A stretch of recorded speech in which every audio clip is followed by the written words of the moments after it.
There is a malfunction occurring inside you at this very moment, and you have been calling it insomnia. That is the first error in your diagnostic report. The human body does not malfunction without cause. Systems do not glitch randomly. Every anomaly in a well-engineered structure carries data, and the data being transmitted to you between 3 in the morning and 5 in the morning is not noise. It is not the random firing of an overworked nervous system. It is not stress leaking through the cracks of your discipline. What is happening to you in those hours is a signal so precise, so calibrated to your specific internal architecture, that most people spend entire lifetimes never learning to read it. They roll over. They reach for the phone, they take a pill, they label the signal as the problem, and in doing so, they destroy the only diagnostic report their system will ever produce with that level of clarity. Consider what happens when a smelter works raw iron ore into steel. The ore itself is not useless. It contains everything needed to build bridges, to construct towers, to forge instruments of extraordinary precision. But in its raw state, it cannot serve that function. It must be subjected to extreme heat. It must be introduced to pressure that most materials cannot survive. And in that process, something remarkable happens. The impurities rise to the surface. The carbon redistributes. The grain structure of the metal realigns at a molecular level. What emerges from that furnace is not the same material that entered it. It has been fundamentally transformed through a process that, if you observed it only from the outside, looked like destruction. Your body enters a version of that furnace every single night. Sleep is not rest in the passive sense that culture has sold you. Sleep is an active metallurgical process. The brain initiates a cascade of electrochemical events that purge metabolic waste, restructure memory architecture, recalibrate hormonal ratios, and perform tissue-level maintenance that no waking state can replicate. This process follows a precise schedule governed by temperature gradients, cortisol curves, and circadian algorithms embedded so deeply into your biology that they predate your species by hundreds of millions of years. The system knows what it is doing. The question has never been whether the system is capable. The question is whether you have been interfering with the process before it reaches completion. When you wake between 3 and 5 in the morning, you are waking during what metallurgists would recognize as the critical phase transition. In the forging of high-grade steel, there exists a window during which the metal has reached sufficient temperature to be worked, but has not yet reached the point of crystalline stabilization. This window is where the real work happens. Miss it, and you either work cold metal that resists your intent, or you overheat the alloy past the point of structural integrity. The body's equivalent of this window is the phase of sleep architecture that spans the late third and early fourth ultradian cycle. It is the period during which the deepest integration of the previous day's cognitive load occurs, when the prefrontal cortex processes unresolved emotional charge, when growth hormone secretion reaches its peak, and when the system performs its most sensitive recalibration of the autonomic nervous system. The reason you wake in this window is not because your body has finished the process. You wake because something has introduced friction into the furnace. The heat is sufficient. The raw material is present. But there is an impurity in the alloy that the system cannot burn through without your conscious intervention. Most people experience this as anxiety without a name. A weight in the chest, a mind that begins spinning without a specific thought to anchor to. What they are feeling is not psychological instability. It is the sensation of a system that has hit a processing bottleneck. The thermal load is too high for the automatic process to handle alone. And so the system does the only thing an intelligent architecture can do when it reaches the boundary of its autonomous capacity. It escalates the signal, it wakes you up. Now here is where the first universal law of this particular domain reveals itself. And it is a law that cuts against almost everything the modern world has taught you about productivity, rest, and the nature of time. The law is this: urgency and frequency are not the same variable. The fact that a signal is recurring does not mean that the correct response is to eliminate the signal faster. In metallurgy, a recurring surface impurity during the forging process does not mean you need a hotter furnace. It means you need to examine the composition of your ore. The impurity will keep surfacing until you address its source, not its symptom. A man who had built a successful logistics company once described to a colleague how he had been waking at 4 in the morning for 3 consecutive months. He was taking sleep aids. He was cutting caffeine. He was buying blackout curtains and installing white noise machines. None of it worked because none of it addressed the actual source of the signal. What the signal was communicating was that his business model had a structural flaw in its cash flow architecture that, if left unaddressed for another 90 days, would create a liquidity crisis. His conscious mind had not yet assembled that conclusion because the data was distributed across too many variables. But the processing systems active during that critical sleep window had run the calculation, and they needed him awake. When he finally stopped suppressing the signal and sat with it, the insight surfaced within 40 minutes. He restructured his receivables timeline. The waking stopped. That story contains the second universal law, and it is more counterintuitive than the first. The law is the system that wakes you already knows what you need to know. Your task is not to generate the answer. Your task is to create the conditions under which the answer that has already been forged can be extracted from the furnace without contamination. This is a critical distinction because it changes your entire behavioral response to the 3 to 5 window. You stop treating it as a problem to be solved and begin treating it as an extraction protocol to be executed. In metallurgy, once the alloy has reached its optimal working temperature, the smith does not question whether the metal is ready. The smith acts with precision and with calm. There is no urgency in the panic sense. There is only focused, deliberate engagement with the material that is presenting itself. The contamination that most people introduce into this window is catastrophic, and it is almost universal. The moment they wake, they reach for stimulation. The phone, the television, a conversation. A distraction that feels like coping, but is functionally equivalent to pouring cold water over a piece of steel at the precise moment it has reached working temperature. You have quenched the alloy before extracting the shape. The metal hardens immediately. The impurity is sealed inside, and you are left with a material that is now harder to work, more brittle at its stress points, and carrying a structural weakness that will only reveal itself under load. The third law addresses what you actually do in those minutes. The body, when it surfaces from deep processing into that half-awake state between 3 and 5, is operating in a neurological mode that has no precise equivalent in your waking life. The prefrontal cortex, which governs analytical judgment and social filtering, has not yet fully reactivated.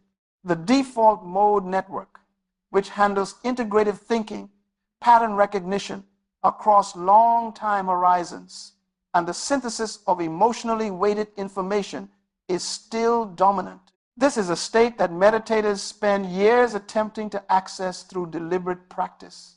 It is the state that certain creative traditions have protected through ritual because they understood through observation rather than neuroscience that something singular becomes accessible in this window. And you are entering it involuntarily, which means that if you know how to work within it rather than against it, you have access to a processing capability that your ordinary waking mind cannot replicate on demand. The first thing you do when you wake in this window is refuse orientation. This sounds abstract, but it has a very precise behavioral definition. Orientation is the process by which your brain reestablishes your coordinates in time, space, and social identity. It is the process of becoming yourself again in the full social sense. Your name, your responsibilities, your problems, your calendar, your relationships, your worries. Orientation is not neutral. It is the reactivation of the ego architecture. And the ego architecture is a filter, a very useful filter for navigating the daylight world, but a filter nonetheless. When you begin orienting immediately upon waking in the 3 to 5 window, You are installing the filter before the signal has been read. You are putting on noise-canceling headphones while the most important broadcast of your operational cycle is transmitting. The practical execution of refusing orientation is simpler than it sounds. You do not reach for the phone. You do not check the time beyond confirming that you are in the window. You do not begin composing the mental list of your day. You lie still or you sit still and you allow the residue of what your processing systems were working on to surface without interference. You treat your mind the way a skilled metallurgist treats a cooling mold. You do not disturb it. You observe it. What rises to the surface in those first 7 to 12 minutes before orientation fully installs itself is the closest thing to raw system output that your conscious experience will ever receive. It will arrive as a feeling before it arrives as a thought. It will arrive as a texture, a pressure, a direction. The untrained response to this is to immediately translate it into language and then immediately judge that language. Both of those moves are mistakes. You observe first, you translate second, you judge never, at least not in this window. The second thing you do is introduce the minimum viable thermal load. In metallurgy, maintaining optimal working temperature during the extraction phase requires a precise input of energy. Too much heat and the metal becomes unworkable. Too little and it cools below the transformation point. The cognitive equivalent of this thermal management is deliberate, slow physical breathing combined with what can only be described as directed non-thinking. You are not meditating in the popular sense of clearing the mind. You are holding the mind in a state of open attention directed toward the signal that woke you without forcing a conclusion. This is an extraordinarily difficult skill in a culture that has trained every cognitive reflex toward rapid resolution. We are conditioned to move from problem to solution in the shortest possible arc. But the 3 to 5 window does not operate on that timeline. The insight that emerges from this state has a different geometry. It is not linear. It does not move from point A to point B. It arrives as a completed shape, the way a casting takes the form of its mold all at once rather than building sequentially from one end to the other. You breathe at a rate slow enough to keep the parasympathetic nervous system dominant. 4 counts in, 6 counts out. This is not arbitrary. The extended exhale activates the vagal brake, which reduces heart rate variability in the direction of coherence, which in turn maintains the electroencephalographic signature associated with the integrative processing state you are attempting to preserve. You are managing the temperature of the furnace with your own respiratory system. This is not metaphor. This is the literal mechanism by which your autonomic nervous system governs the neurological state you require for this process to complete. The third thing you do is create a physical record the moment, and only the moment, the signal resolves into language, not before. The mistake most people make when they adopt journaling as a response to the 3 to 5 window is that they begin writing immediately upon waking. They write their anxieties, they write their to-do lists, they write their fears, and they feel marginally better because expression provides temporary relief from internal pressure, but they have not extracted the alloy. They have released the heat without capturing the shape. The physical record you create in this window must be created at the precise moment the prelinguistic signal completes its translation into a concept, an image, a question, a direction. That moment has a distinct quality. There is a slight physical settling, a reduction in the chest pressure that has been present since you woke. The mind produces what can only be described as a point of stillness around the insight, the way that a casting becomes completely still the moment it has fully taken its form. That is your cue. That is when you write. Not a paragraph, not a journal entry, a single sentence, or at most 3. The minimum viable capture of the maximum viable insight. There is a 4th law embedded in this process that is rarely articulated, and it is the one that separates people who occasionally benefit from the 3 to 5 window from people who learn to govern it as a repeatable protocol. The law is that the signal is not random. It is not dispatched by chance. It follows a precise escalation pattern governed by the gap between the trajectory you are currently on and the trajectory your deepest operational intelligence has determined is necessary for your system's integrity. Think of it in terms of metallurgical quality control. A high-grade steel manufacturer does not only inspect a beam when it has already failed. The inspection happens at the point of manufacture, at the point of stress testing, at the point of environmental exposure. The inspection is continuous because the cost of discovering a structural flaw after installation is exponentially higher than the cost of catching it in the furnace. Your body and mind operate on the same logic. The signal surfaces during the 3 to 5 window at the point of manufacture before the flaw has been integrated into your operating structure. The waking is not the problem.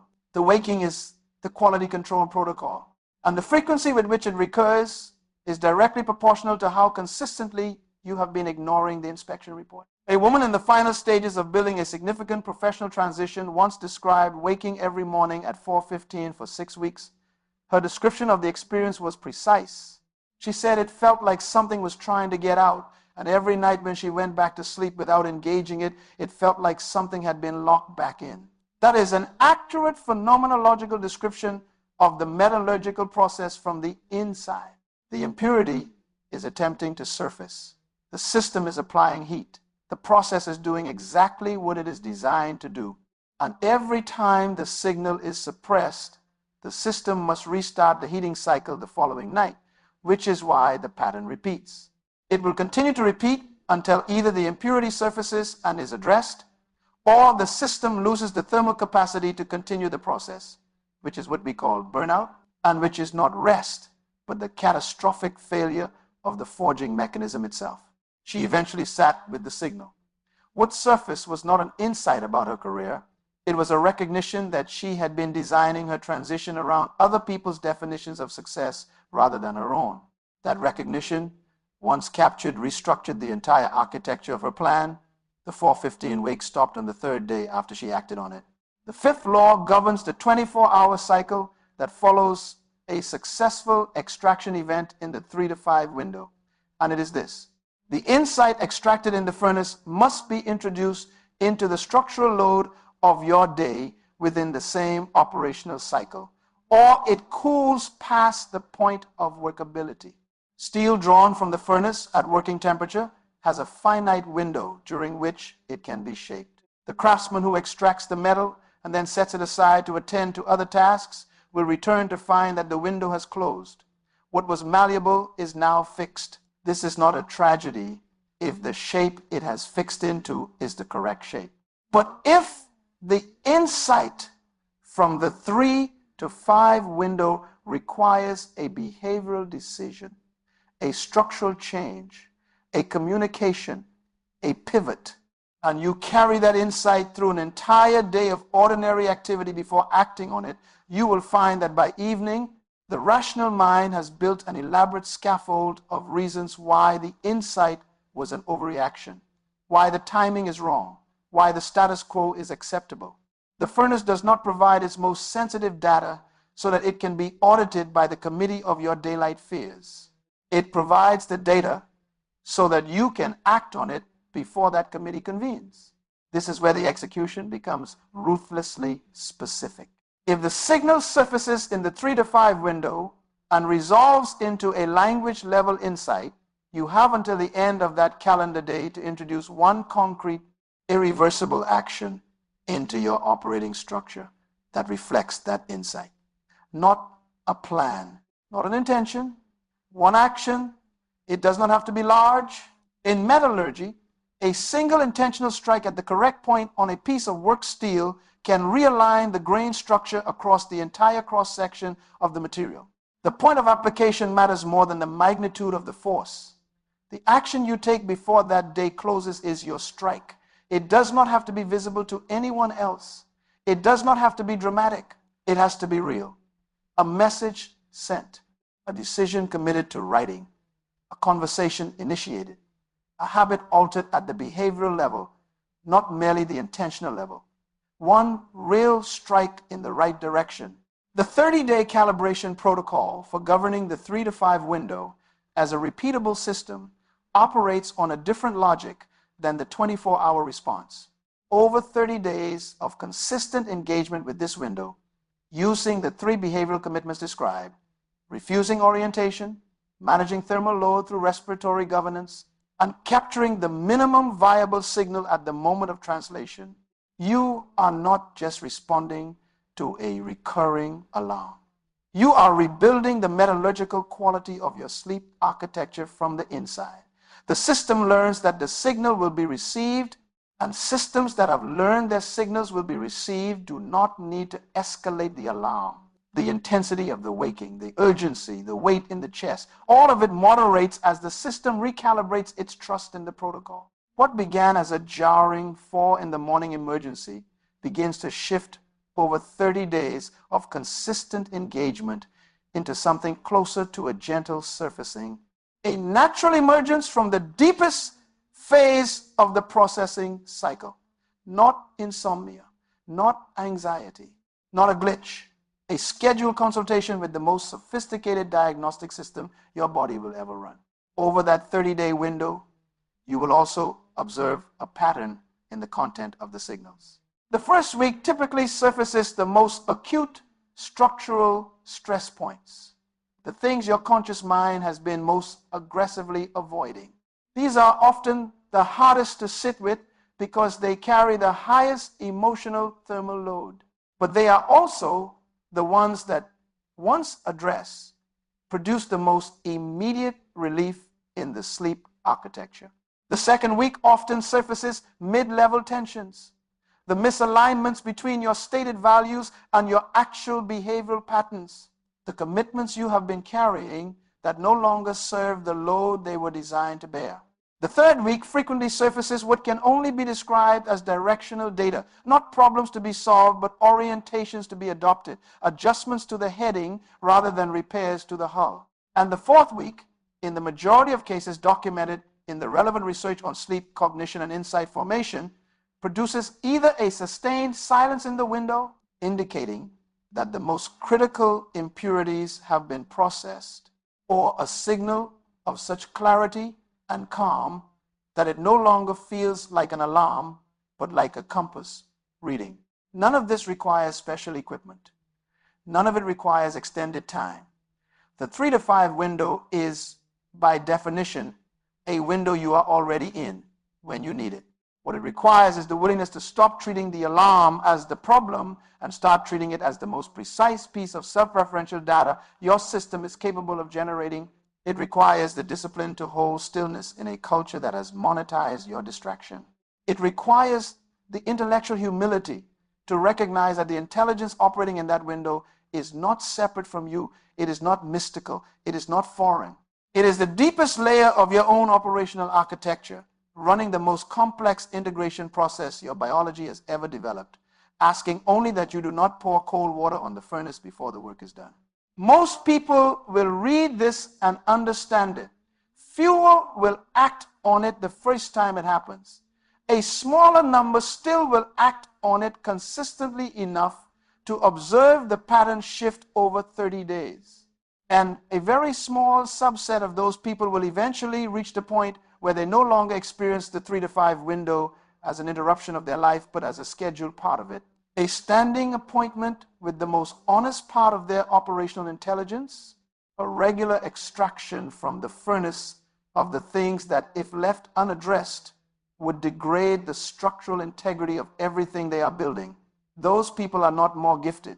They are not more disciplined in the motivational sense of the word. They have simply learned to respect the temperature of the furnace. You do not fix the quality of what you build by changing your tools. You fix it by understanding the metallurgy of the material you are working with. And the most sophisticated material you will ever work with is your own cognitive and physiological architecture across the full 24-hour operational cycle. The 3 to 5 window is not a flaw in that architecture. It is the most advanced feature the system has. Use it accordingly. The furnace does not sound the alarm because the ore is broken. It sounds the alarm because the alloy is ready and the smith has not yet shown up to do the work.